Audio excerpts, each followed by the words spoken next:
중국은 말도 못하게 심각해요. 지금 시진핑은 그러잖아요. 지난해에도 우리가 목표로 했던 성장률 5%를 초과 달성했다. 그거는 통계 조작에 의한 성과죠. 그래서 중국은 지난해 이미 마이너스 성장했을 것이고 올해는 더 경기가 빠르게 가가고 있을 거예요. 중국은 강력한 통제 경제 체제라는 댐을 쌓아서 그 금융이라는 홍수를 막아놓고 있었어요. 모든 댐은 그 위로 물이 넘치잖아요. 그건 반드시 붕괴됩니다. 중국에서 금융위기가 조만간 터지는 것 아니냐.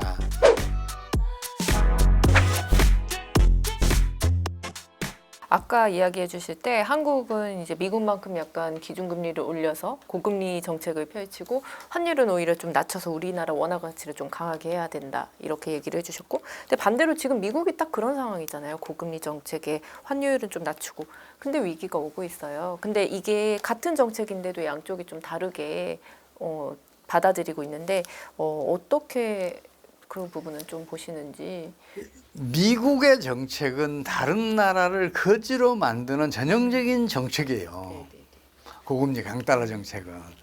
그리고 그게 반드시 부메랑이 돼서 미국 경제에 타격을 입혀요. 대표적인 사례가 하나 있어요. 1981년도에 세계 거의 모든 나라들이 이 마이너스 성장을 한 적이 있어요. 그때 미국은 고금리 강달러 정책을 펼쳐서 세계에서 거의 유일하게 플러스 성장을 하면서 경제가 호조를 보여요. 근데 다른 나라들은 이제 82년부터 이제 경기가 호전이 되는데 미국은 또 홀로 마이너스 성장을 해요. 부메랑이 돼서 그 미국 경제에 타격을 입혔는데 그 타격이 오히려 더 컸어요. 지금도 그 부메랑 효과가 나타나면서 미국 경제가 올해부터는 어려워지지 않는가 저는 그렇게 판단하고 있어요. 그래서 미국의 고금리 강달러 정책은 펼쳐서는 안 되는 정책이었었는데 펼쳤다. 이런 관점에서 제가 거기에 대해서 부정적인 말씀을 드린 거고, 우리나라는 이미 빼앗겼잖아요. 미국에 국내 저축도 빼앗겼고 또 금융 자본도 빼앗겼잖아요. 그거 다시 되돌려 받기 위해서는 고금리 강원화 정책이 반드시 필요하다고 봐요. 빼앗긴 거 찾아와야 될 거 아니에요. 그럼 국내 유동성이 풍부해지잖아요. 그러면 아무리 그 신용 파기 원리가 강력하게 작동하더라도 그 풍부해진 유동성으로 그걸 차단해낼 수 있다니까요. 그래서 세계적인 금융위기가 덮쳐서 우리 경제에 타격을 주더라도 그 유동성으로 이겨낼 수 있어요. 유동성이 풍부해지면 그것만 있나요? 지금 건설업계가 건설 경기가 이제 급락하면서 지금 어려움을 겪고 있는 것도 사실이지만 그 이면은 유동성 고갈 때문에 지금 어려움을 겪고 있잖아요. 그것도 어느 정도는 완화시켜 줄 수 있고, 특히 주식 시장에서 지금 우리나라 지금 주가 지수가 저는 지나치게 과소평가돼 있다고 생각을 해요. 우리나라도 전고점 3,600대를 돌파할 수 있지 않을까 그런 기대를 해요. 근데 왜 그러냐면요. 한번 생각을 해보세요. 1989년도 4월에 우리 주가 지수가 1,004를 기록한 적이 있어요. 그게 최고점이에요, 당시까지. 근데 당시에 미국도 다우지수가 3,600대 정도까지 올라갔을 거예요. 우리나라보다 한 3.6배 정도 이제 컸었는데 지금 한번 비교해 보세요. 우리나라 지금 2,400대, 500대 왔다 갔다 하잖아요. 2,500대 지금 왔다 갔다 하는데 미국은 37,000대잖아요. 10배 이상 벌어졌잖아요. 당시에는 3배 정도 벌어졌었는데 이 격차가 오히려 역전돼야 정상이잖아요. 89년부터 지금까지 우리나라 연평균 성장률로 보면 미국보다 훨씬 높았잖아요. 성장률이라는 게 뭐예요? 부가가치 증가율이잖아요. 부가가치가 뭐예요? 기업의 이익률이라는 얘기 아니에요. 우리나라 기업의 이익률이 훨씬 컸는데 왜 우리나라 기업 가치는 미국에 비해서 10분의 1도 안 되냐는 이야기지. 한번 생각을 해보세요. 삼성전자가 만약에 미국에 있었다면 지금 8만 전자, 5만 전자 이런 얘기 나오겠냐고요. 제가 봤을 때는 미국에 있었으면 100만 원도 넘어간다고 생각을 해요. 지금 그런 것들이 국내 유동성 부족이 일으킨 사태들이잖아요. 만약에 우리나라가 고금리 강원화 정책을 펼치게 되면 주식시장도 어쩌면 4천도 넘어갈 수 있다. 세계적으로 이 어려운 상황 속에서도 그런 기대를 제가 하고 있으니까 제가 자꾸만 이런 얘기를 반복해서 드리는 거예요. 중국, 일본 경제 상황도 한번 짚어주세요. 중국은 말도 못하게 심각해요. 얼마 전에 MTN에서 그 방송했었죠. 중국에서 가장 잘 사는 도시 중 하나인 센전에 노숙자들이 그냥 넘쳐난 게 방영된 적이 있잖아요. 근데 노숙자가 그렇게 급증하는 경우는 성장률이 마이너스 3% 미만이었을 때 일어나는 일들이에요. 지금 시진핑은 그러잖아요. 지난해에도 우리가 목표로 했던 성장률 그 5%를 초과 달성했다. 이런 얘기를 하잖아요. 그거는 통계 조작에 의한 그 성과지요. 중국은 지난해 이미 마이너스 성장했을 것이고 올해는 더 경기가 빠르게 하강하고 있을 거예요. 근데 이렇게 경기가 빠르게 하강하는 경우는 금융위기가 진행되지 않으면 벌어지지 않아요. 금융위기가 왜 경제에 치명적인 타격을 주냐면 통화는 신용을 창조하기도 하고 파괴하기도 해요. 그래서 신용 승수의 2배만큼의 변동성이 있어요.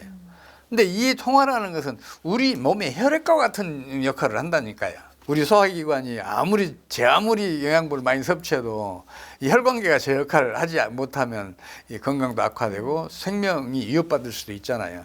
그게 통화의 역할이에요. 근데 지금 그 통화의 역할을 억제시키는 금융위기가 중국에서 진행되고 있지 않는가 싶어요. 중국의 유력 금융기관 중 하나인 중증 금융그룹이 지금 파산 신청을 했잖아요. 지난해 11월에 이미 지불 불능을 선언을 했어요. 이제 올해 1월에서 겨우 이제 그 파산이 받아들여졌는데, 그리고 그 완샹 투자 신탁이라고 있어요. 여기도 지금 만기가 된 그 금융상품 상환을 못 해줬어요. 그래서 지금 제1금융권은 아직은 괜찮은데 제2금융권은 거의 지금 붕괴 직전에 몰리고 있지 않는가 싶은 생각이 들어요. 그래서 이 제2금융권이 그렇게 어려운 상황으로 점점 말려들게 되면 제1금융권도 무사하지 못할 것이라고 저는 봐요. 그러면 금융위기는 급속하게 진행된단 말이에요. 신용 파괴원리가 작동을 하니까. 사실 중국은 이미 2019년도에 빈집이 6,500만 채라는 보도가 있었어요. 그때 금융위기가 진행됐어야 했는데 중국은 강력한 통제 경제 체제라는 댐을 쌓아서 그 금융위기라는 홍수를 막아놓고 있었어요. 근데 그 홍수가 계속 밀려오니까 지금은 이제 그 댐이 다 차서 댐 위로 지금 물이 넘치고 있어요. 그게 이제 중증 금융그룹 이제 부도 사태 같은 것이 이제 그 증거인데, 이거 모든 댐은 그 위로 물이 넘치잖아요. 그건 반드시 붕괴됩니다. 그래서 중국에서 이제 금융위기가 조만간 터지는 것 아니냐, 이제 그렇게 생각을 하고 유심히 관찰하고 있어요. 물론 중국은 워낙 강력한 통제 경제 체제라 그게 밖으로 알려지게 하지 않기도 하지만, 그리고 그 금융위기 진행을 자꾸만 느리게 차단해가는 그 역량을 가지고 있는 건 사실이에요. 근데 막다 보면, 그러니까 댐을 쌓아서 홍수를 막다 보면 그 댐이 무너지면 더 큰 피해를 보잖아요. 그런 일이 앞으로 벌어지지 않을까, 그렇게 저는 우려하고 있습니다. 중국은 엄청 심각해요. 일본은 좀 어떻게 보세요? 일본은 지금 겉모습은 아주 잘 나가요. 그 니케이 지수가 모처럼 지금 35,000, 6,000 왔다 갔다 할 정도니까, 과거 최고점이 4만 육박했었던 것에 비하면 지금 많이 올라갔죠. 그래서 그것만 보면 일본 경제가 좀 괜찮은 것 같은데, 최근에 또 일본이 성장률이 그동안에 좀 플러스를 기록하다 마이너스로 돌아섰잖아요. 주식시장 호황과 같은 금융 장세는 실물 부분이 뒷받침해주지 않으면 금방 이렇게 꺼지는 그 속성을 가지고 있어요. 그래서 지금 일본도 앞으로 좀 어려움이 좀 가중될 것 같다는 판단을 해요. 왜냐면요, 일본은 그동안에 그 엔저 정책, 그러니까 고환율 정책이죠. 엔저 정책을 지금 장기 저성장을 시작한 1990년대부터서 무려 8번을 펼쳐요. 95년, 또 2000년, 2004년, 2008년, 2013년, 2020년, 2022년, 또 최근 지금 최근에는 한때 그 달러당 150엔을 넘어간 적도 있고 그럴 정도로 지금 엔저 정책을 펼치는데 그동안에 8번 그런 정책을 펼쳤어요. 근데 모두 다 실패했어요. 그러면 국제 한머니들 그것 이미 겪었잖아요. 그럼 어떤 그 자세를 보이겠어요? 아, 지금 일본에 투자해 놓으면 나중에 일본 엔화 환율은 시장 애매해서 다시 내려간다. 그렇게 됐을 때는 환차익을 크게 볼 수 있다.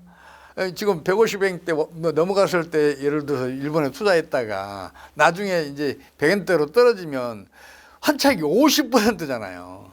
그냥 공짜로 돈 버는 거죠.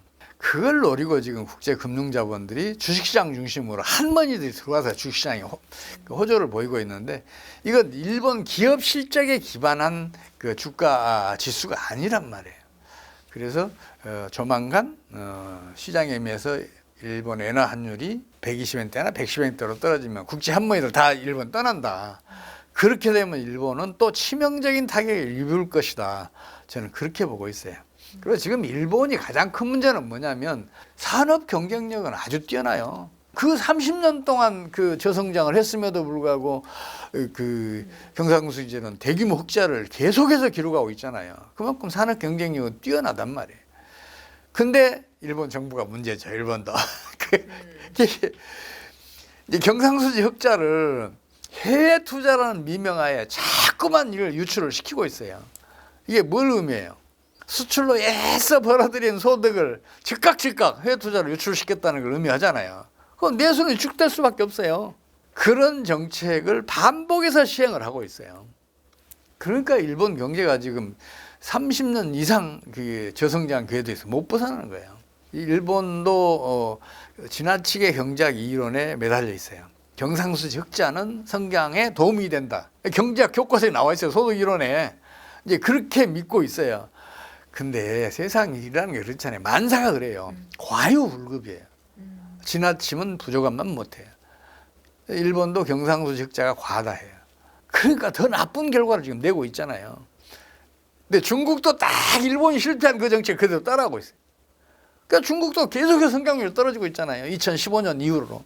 여기에다가 중국은 시진핑 리스크가 있어요. 이 세상에서 민주화 없이 경제 번영을 지속한 나라, 경제 성장을 지속한 나라는 단 하나도 없어요. 역사적으로. 경제 활동이 완전한 자유가 보장됐을 때 경제 활동은 활성화되잖아요. 그래야 성장력도 커지고 경쟁력도 커질 거 아니에요. 근데 이걸 정치 권력이 그 자유를 억압하면 어떤 일이 벌어지겠어요? 물론 그래요. 이제 아무리 민주주의가 정착된 나라도 민주화가 후퇴하면 그 경제 부정적인 영향을 끼쳐요. 아무리 독재가 강력한 그런 나라더라도 이 민주화가 진행이 되면 또 이 경제 성장에는 이게 그 도움이 돼요. 이게 경제 활동이 점점 자유로워지니까 그만큼 이제 성장률이 높아지는 거죠. 그런 면은 있는데 그래도 어떻든 간에 민주화 없이는 경제 번영 지속한 나라가 없어요. 근데 지금 시진핑이 집권한 이후에 중국은 정치는 물론이고 경제까지 독재 체제가 점점 더 강화되고 있잖아요. 어떤 의미에서는 중국은 일본보다 더 장기간 더 심각한 경기 부진을 겪을 수도 있겠다는 지금 생각을 하고 있어요. 경제 위기 속에서 한국의 그런 위기를 극복할 수 있는 방법은 뭐가 있을까요? 우리 기업 국민은 세계 최강이에요. 경쟁력도 있고 성장력도 있어요. 그래서 정부 정책만 실패하지 않으면 우리 경제는 금방 살아나요. 특히 지금 우리나라의 경상수지 흑자는 과다해요. 우리 경제 규모에 비해서 외환보유고도 과다해요. 과유불급이라니까요. 경상수지 흑자라는 게 뭘 의미해요? 외환이 그만큼 국내로 들어온다는 얘기 아니에요. 그러면 외환시장에서는 공급이 이제 더 많으니까 외환의 가격은 떨어지고 우리 원화 가치는 올라야 되잖아요. 환율은 떨어져야 되잖아요. 그걸 지금 정부가 막고 있어요. 그 막으려고 경상수지 흑자를 일본하고 똑같이 해외 투자라는 미명하에 해외로 유출되도록 유도하고 있고 직접 또 앞장서서 그렇게 하고 있어요. 그건 당연히 내수는 위축이 되죠. 그래서 경제난이 지금 점점 심각해지고 있는 건데 우리 정부가 이제 고환율 정책을 펼치면서 명분으로 내세우는 것 중에 첫 번째가 뭐냐면 수출이 GDP의 절반에 육박한다는 얘기를 해요. 뭐 한 47, 8% 돼요. 언뜻 듣기에는 그럴듯해요. 근데 수출은 매출 총액이에요. 그리고 GDP는 부가가치 총액이에요. 매출 총액은 GDP의 거의 4배에 가까워요. 그렇다면 기준을 일치시켜봐요. 그러면 수출은 GDP의 10%가 안 돼요. 그 얘기는 내수가 90% 이상이라는 얘기예요. 그럼 내수는 환율이 떨어질 때 확장이 되겠어요? 환율이 오를 때 확장이 되겠어요? 당연히 환율이 내릴 때죠. 우리 지금 주요 자원들 다 수입하고 있잖아요. 식량 자원, 에너지 자원, 공업용 자원, 각종 자원들 다 수입하고 있어요. 주요 시설자들, 소비자들 많은 부분 지금 수입하고 있잖아요. 우리 환율이 떨어져 봐요. 훨씬 싸게 사올 수 있잖아요. 그만큼 내수는 확장이 된단 말이에요. 그래서 지금 우리 정부가 판단을 잘못해도 한참 잘못하고 있다는 생각을 저는 갖고 있어요. 거기다가 우리 정부는 환율이 올라야 수출이 증가하는 줄 알아요. 근데 이게 틀렸어요. 이미 경제사가 여러 번 증명했어요. 경상수지가 흑자인 경우에는 환율이 오르잖아요. 수출 반드시 줄어요. 예외 사례가 하나도 없어요. 이게 왜 그러냐면 환율이 오르잖아요. 그러면 일단 해외 수입업체가 가격 깎아달라고 요구를 해요. 우리 기업체를 다 깎아줘요. 이런 요구 없더라도 풀코스트 어지가 작동을 해요. 이 풀코스트 어지가 뭐냐면 기업은 정상 이윤 플러스 생산비로 가격을 결정을 해요. 환율이 올라서 정상 이윤이 커졌어요. 수출가에 깎아줄 거 아니에요. 수출가에 깎아줘야 수출을 더 많이 할 수 있으니까. 그래서 그 풀코스트 원리가 작동을 하기 때문에 환율이 오르면 수출은 반드시 줄어요. 그뿐만 아니라 우리나라 수출품은 전자제품을 비롯해서 뭐 손톱가게, 모자 뭐 이런 것들 포함해서 일반 소비자들이 다 지금 세계 시장에는 명품이에요. 명품은 가격이 떨어지면 반드시 매출이 줄어요. 명품 대접을 못 받아요. 오히려 명품은 가격을 올려갈 때 그 매출이 증가를 해요. EU하고 FTA 체결할 때 그런 일이 있었잖아요. FTA 체결했으니까 소위 그 명품들 유럽에서 우리나라에 수출한 명품들 관세를 30% 40% 깎아줄 수 있었어요. 그러면 그만큼 가격을 떨어뜨릴 수 있었다고요. 근데 FTA 체결하자마자 유럽의 명품 업체들은 전반적으로 가격을 상승을 시켜요. 우리나라 수출품도 이미 세계적인 명품이기 때문에 가격을 상승해가야 수출이 더 늘어요. 환율이 떨어지면 수출은 반드시 증가하고 경상수지 흑자는 커져요. 이거는 우리나라가 2번을 겪었어요. 1980년대 후반 그리고 2000년대 초중반. 그렇다면 그 현실을 먼저 봐야지 자꾸 이론에만 지쳐가면 되겠어요? 부동산 시장은 광기, 패닉, 붕괴의 과정을 거쳐요. 광기의 기간, 그러니까 투기 열풍이 부는 기간이죠. 이거는 보통 한 3년 정도 지속을 해요. 우리나라에서는 2018년, 2019년, 2020년도에 이제 광기가 벌어졌었죠. 그 다음에 패닉이 오는데 이거는 반년에서 1년. 그리고 붕괴가 오는데 붕괴는 2022년도에 벌어졌어요. 그래서 2023년도부터는 이제 부동산 시장이 장기 정체기에 들어갔다고 볼 수 있어요. 정부가 지금 부동산 뭐 경기 부양한다고 뭐 이런 정책 저런 정책 막 준비하고 있잖아요. 근데 시장에는 거의 영향 없을 거예요.